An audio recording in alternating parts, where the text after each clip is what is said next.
Bismillah. Quand Doris fit son apparition au dépôt des Jones, de bonne heure le lendemain matin, elle semblait n'avoir pas fermé l'œil de la nuit. Les détectives l'attendaient dans la cour.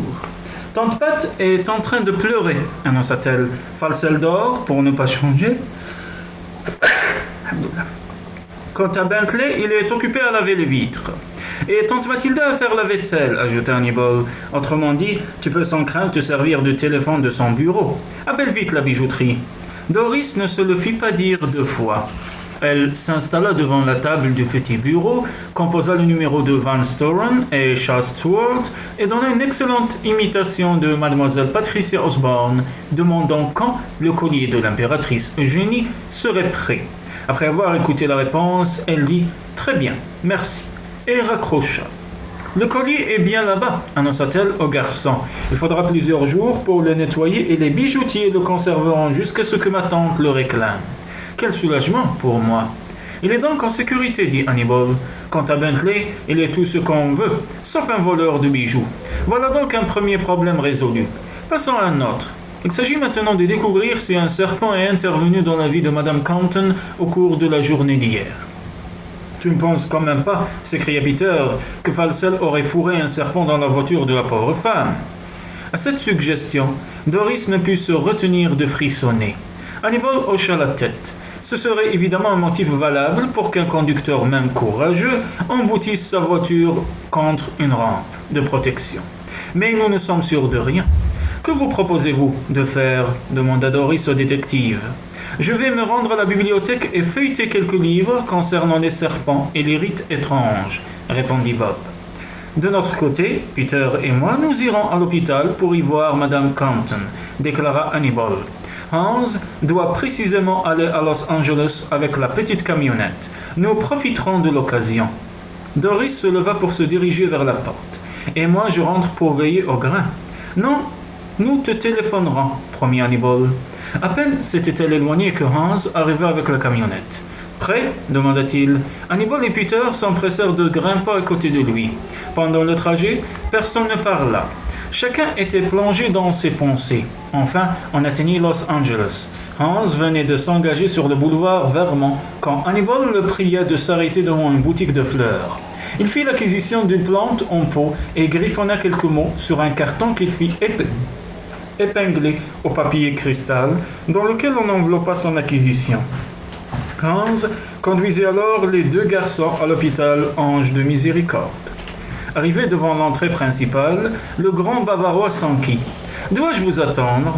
Je ne sais même pas ce que vous venez faire ici. »« Nous désirons parler à une dame au sujet de serpents, » répondit benoîtement Peter.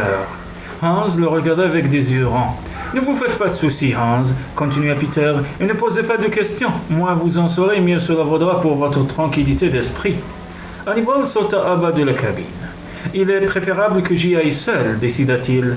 Mieux vaut attirer l'attention le moins possible. »« D'accord, » acquiesça Peter. « Je reste avec Hans. Nous t'attendons. » Hannibal gravit le perron de l'hôpital en portant sa plante avec un luxe de précaution. « Madame Margaret Compton » demanda-t-il à l'employé de la réception. « Peut-elle recevoir des visites ?»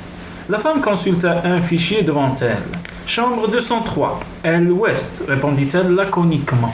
« Prenez l'ascenseur au bout de ce couloir et tournez ensuite à droite. » Hannibal la remercia et s'engouffra avec sa plante dans l'ascenseur indiqué.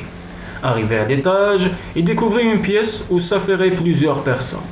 Un médecin parlait au téléphone, des infirmières chuchotaient, une aide-soignante préparait un plateau. Personne ne prêta la moindre attention au jeune garçon. Hannibal s'éclaircit la voix. « Madame Margaret Compton, chambre 203 ?» demanda-t-il. « Peut-elle recevoir des visites ?» Une infirmière leva la tête. « On vient de lui administrer un calmant, » dit-elle d'une voix peu encourageante. « Oh !»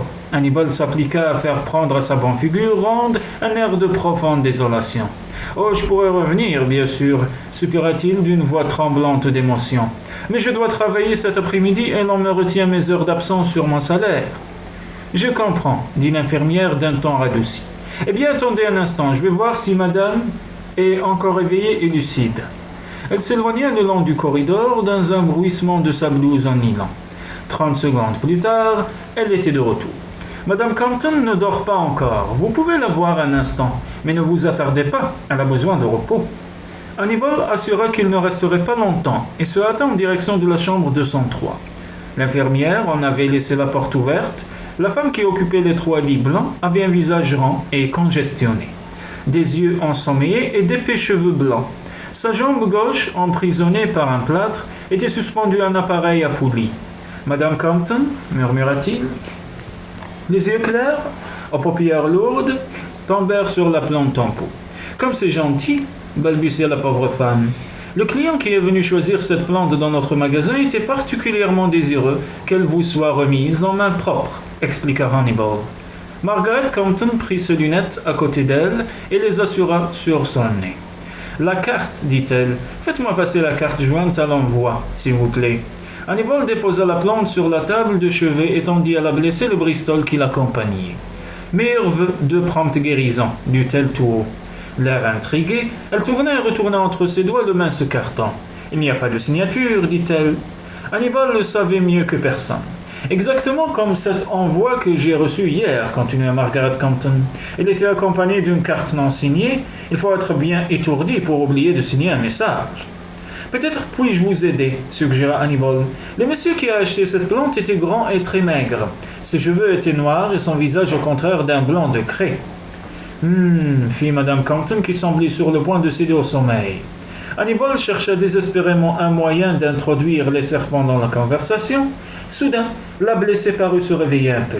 « Curieux, dit-elle, l'homme qui m'a remis le cobra hier répond à ce signalement. Je me demande qui. » « Qui ? Un cobra, s'exclama Hannibal. Oui, très joli petit, joli. De nouveau, elle ferma les yeux et parut sur le point de s'assoupir. Hannibal ne le lui permit pas.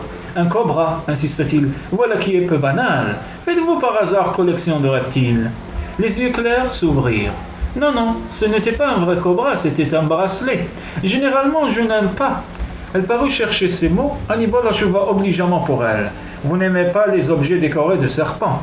C'est cela, horrible, les serpents. Mais celui-ci était vraiment joli. Je l'ai mis, je me demande qui me l'a envoyé. La blessée fit un geste en direction du tiroir de sa table de chevet. Je vais vous le montrer. Regardez, dans mon sac. Hannibal ouvrit le tiroir et en sortit un sac à main qu'il fit passer à Madame Compton. Celle-ci l'ouvrit et en tira le bijou qu'elle tendit à son jeune visiteur. Celui-ci prit le bracelet et l'examina avec le plus grand intérêt. Il s'agissait d'un jonc en métal doré qui pouvait s'ouvrir pour mieux se passer au bras. Près du fermoir, le bijou affectait la forme d'une tête de cobra. De minuscules pierres précieuses ou semi-précieuses figuraient les yeux du serpent. Derrière la tête du reptile, le métal doré s'élargissait pour former le capuchon du cobra. À cet endroit, il était rehaussé de délicates incrustations d'émail bleu et vert. Hannibal passa son doigt à l'intérieur du cercle doré. La surface en était parfaitement lisse. « Hier, vous aviez ce bijou sur vous, quand vous conduisiez votre voiture ?» demanda le détective en chef.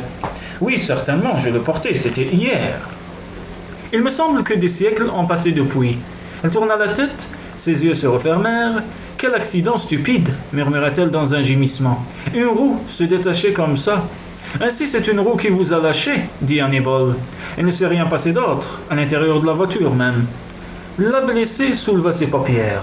Dans la voiture. Non, c'est la roue. La roue qui est partie. Je l'ai vue filer devant moi sur l'autoroute et puis le choc et... Un bruissement derrière lui fit se retourner Hannibal. L'infirmière qui venait d'entrer le foudroyait du regard. Je m'en vais, annonça précipitamment le jeune garçon. Il rendit le bracelet à Madame Compton et lui sourit. J'espère que cette plante vous portera bonheur, dit-il doucement. Puis il sortit sur le talon de l'infirmière. Celle-ci le gronda. Je vous avais recommandé de ne pas rester longtemps. Je suis navré. Je comptais ne lui parler qu'une minute ou deux. Pardonnez-moi. Il s'engouffra dans l'ascenseur, le fit descendre au rez-de-chaussée et se hâta de quitter l'hôpital. Alors, ça a marché ? Demanda Peter en voyant arriver son camarade. As-tu pu en tirer quelque chose ? Elle a joliment éclairé ma lanterne, répondit Hannibal en grimpant à côté de Peter. Elle avait le serpent avec elle. Un serpent, s'exclama Hans stupéfait. Elle a réussi à se faire admettre à l'hôpital avec un serpent. Il ne s'agit pas d'un véritable serpent, Hans, expliqua Hannibal. Seulement d'un bracelet en forme de cobra. On lui a peut-être joué aussi ainsi un méchant tour, murmura Peter.